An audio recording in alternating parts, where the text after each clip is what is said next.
habang patuloy po ang sigalot sa Middle East, walang preno ang pagtaas ng presyo ng mga produktong petrolyo. Nagsimula noong isang linggo ang malakihang oil price hike na talaga naman nakaapekto ng husto sa maraming mga sektor. At ngayong linggo nga, big time uli ang taas presyo. Ayon sa Department of Energy, mahigit 20 pesos hanggang halos 24 pesos ang dagdag sa kada litro ng diesel. Halos 13 hanggang halos 17 pesos naman ang itinaas sa presyo ng gasolina, habang halos 7 pesos hanggang halos 9 pesos naman sa kerosene. Paano nga ba yan kinakwenta, mga kapuso? Ano ang basehan at bakit napakalaki ng oil price increases nitong mga nagdaang linggo? Sa panayam po ng GMA News Online sa presidente ng isang oil company, nakabatay po ang oil prices sa Mean of Platts Singapore o MOPS. Yan ang daily average price assessment ng refined petroleum products tulad ng diesel at gasolina na ikinakalakal sa regional trading hub sa Singapore. Ayon kay Leo Bellas ng Jetty Petroleum, ang formula para sa presyo ng mga produktong petrolyo, ibabawas po ang average na MOPS mula sa nagdaang linggo sa average ngayong linggo.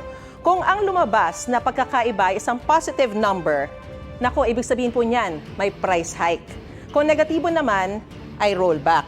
Alright? So malaking dahilan ng pagsipa ng presyo ng mga produktong petrolyo nitong mga nakaraang linggo ang gyera sa pagitan ng Iran at ng alyansa ng Amerika at Israel. Kontrolado po ng Iran ang Strait of Hormuz. So yan, makikita natin dyan. At kung saan idinadaan ito ang malaking bahagi ng supply ng langis sa buong mundo. Dyan po yan. Ngayon, isinara nila ito at ilang tanker ship na ang inatake sa gitna ng gulo roon. Patuloy raw haharangin ng Iran ang pagdaan doon ng supply ng langis hanggat patuloy din ang pag-atake sa kanila ng Amerika at Israel. Ayan. At habang kakaunti ang supply ng langis sa global market, patuloy na tataas ang presyo nito. Sa kasalukuyan po, mahigit $120 na po ang kada bariles ng Dubai crude, ayon sa industry sources. Bukod dyan, ay nakaaapekto rin ang gasto sa pag-transport sa mga oil product o ang freight o shipping cost, pati na rin ang kompetisyon sa lugar.